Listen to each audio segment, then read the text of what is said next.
Sudah tiba di Indonesia dan kita sudah terhubung dengan salah satunya yaitu Mas Ahmad Hikam. Selamat siang, Mas Ahmad Hikam. Ya, selamat siang, Mas. Ya, Mas, kami mengucapkan selamat sudah tiba kembali di Indonesia, di tanah air, tentu dari situasi yang tidak kita harapkan. Kami ingin tahu, Mas, Mas di Iran ini sebelum peristiwa ini, Mas dari kapan ada di Iran, Mas? Dari bulan Ramadan tahun lalu, Mas. Oh, dari Ramadan tahun lalu. Ini di kota apa, Mas? Kegiatannya apa di sana, Mas? Saya di kota Tehran dan kegiatan saya di sana seorang mahasiswa S2. Oke, jadi sebelum peristiwa ada perang seperti ini, Anda bisa gambarkan bagaimana sebenarnya situasi di sana? Apakah memang sudah ada situasi yang mencekam atau seperti apa, Mas? Ya, untuk situasi serangan masih terus berlanjut. Oke.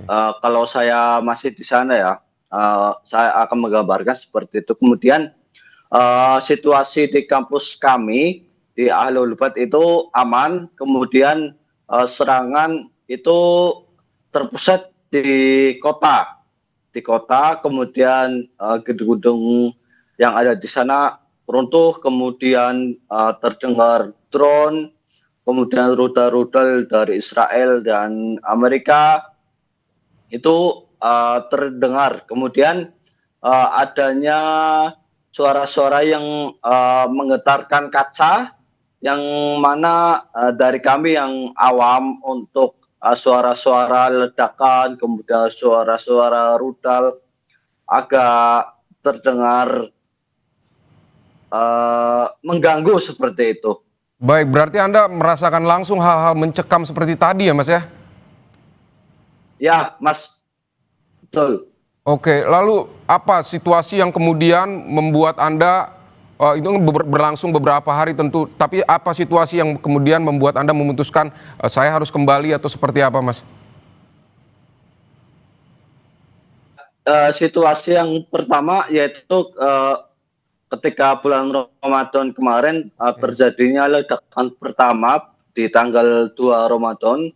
Kemudian selanjutnya adanya serangan lanjutan, serangan balasan dari Iran yang mana mengirimkan drone dari Iran menuju wilayah Israel yang kemudian dibalas langsung oleh Israel dan saling membalas seperti itu. Dan kemudian juga ada serangan dari Iran untuk Israel yang mana mengenai wilayah Tel Aviv yang kemudian dibalas lagi di wilayah Tehran seperti itu di Mas, berarti sekitar kampus kami.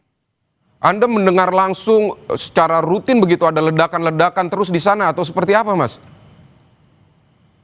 Ya, untuk rutin memang iya, Mas, setiap hari dari memang si pola serangannya masih sama seperti tahun lalu, perang Oke. 12 hari yang lalu.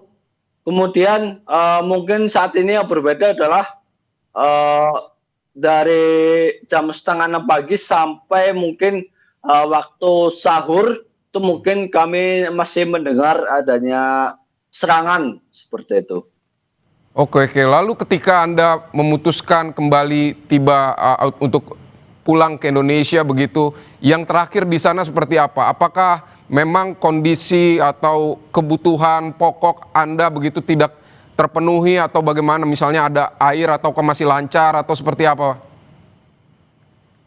Ya, kondisi terakhir saya di sana itu memang cukup prihatin ya, Ya. karena di saat kami debriefing oleh Pak Dubes Roy, itu sempat terdengar suara ledakan di sekitar Kedutaan Besar Republik Indonesia di Tehran. Kemudian kaca-kaca pada bergetar.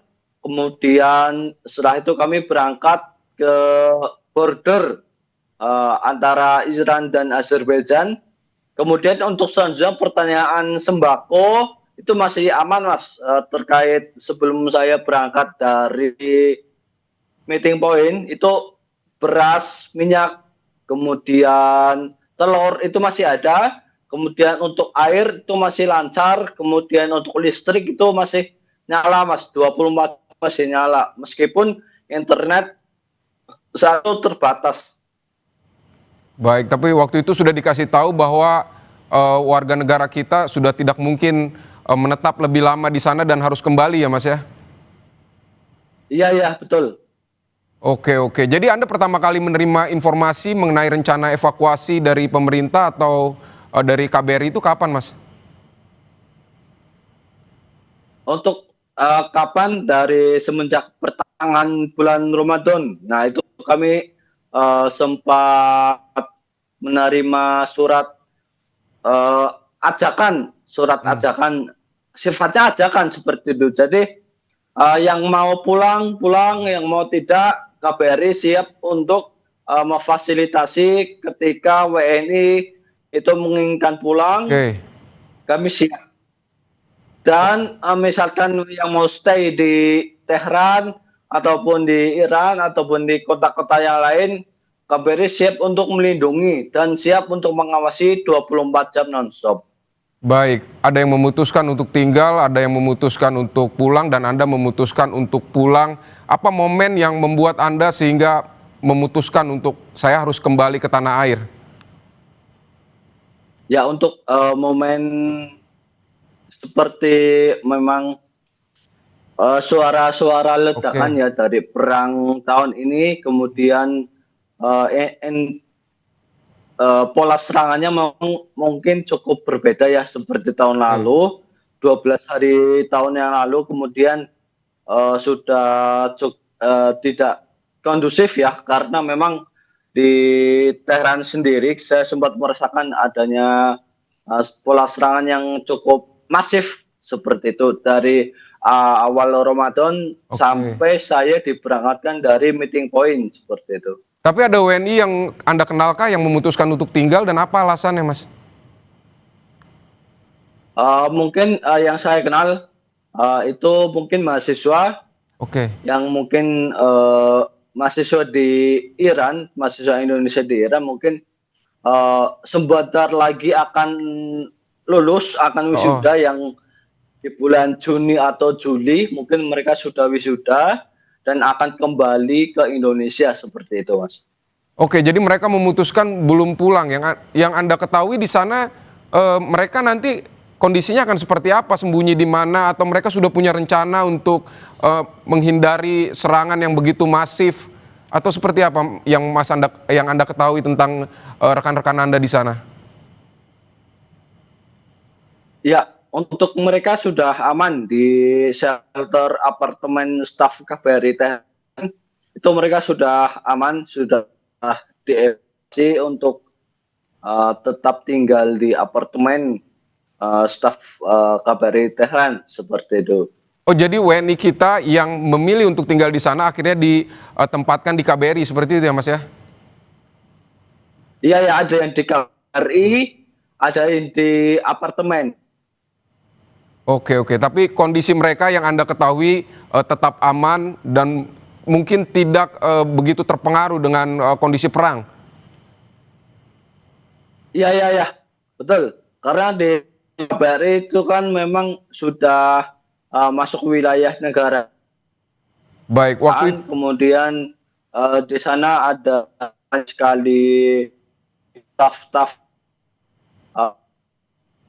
non-stop terkait dengan kekonsuleran seperti itu. Mas, jadi langkah apa yang kemudian diberitahu oleh KBRI ketika memutuskan atau ada WNI yang mau pulang, kemudian apa saja yang harus disiapkan ketika itu? Untuk yang disiapkannya paling baju, kemudian barang dokumen, itu dengan dokumen legalisasi. Mas Hikam, tapi dari perjalanan ketika mulai dievakuasi, Mas Hikam, jadi seperti apa perjalanan mulai dari memutuskan untuk pulang, proses perjalanan evakuasi yang Anda jalani mulai dari Iran hingga kembali ke Indonesia itu seperti apa? Apakah ada kendala misalnya di jalan menuju ke tempat untuk keberangkatan kembali ke Indonesia seperti apa?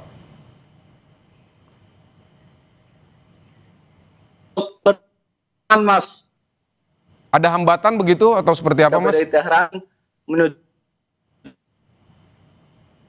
aman, Mas, aman. Dari meeting point ke Azerbaijan masih aman. Kemudian kami lanjut ke Istanbul, diterima oleh Bapak Konjen, dan untuk dipulangkan ke Jakarta seperti itu. Oke, baik Mas Ahmad Hikam, terima kasih untuk cerita Anda di Kompas Siang hari ini. Ahmad Hukam maksud saya, terima kasih untuk cerita Anda dan kami juga mengucapkan selamat Anda sudah kembali tiba di tanah air. Terima kasih, Mas, terima kasih. Baik saudara, kita ke informasi selanjutnya. Pemerintah Azerbaijan mengirimkan bantuan kemanusiaan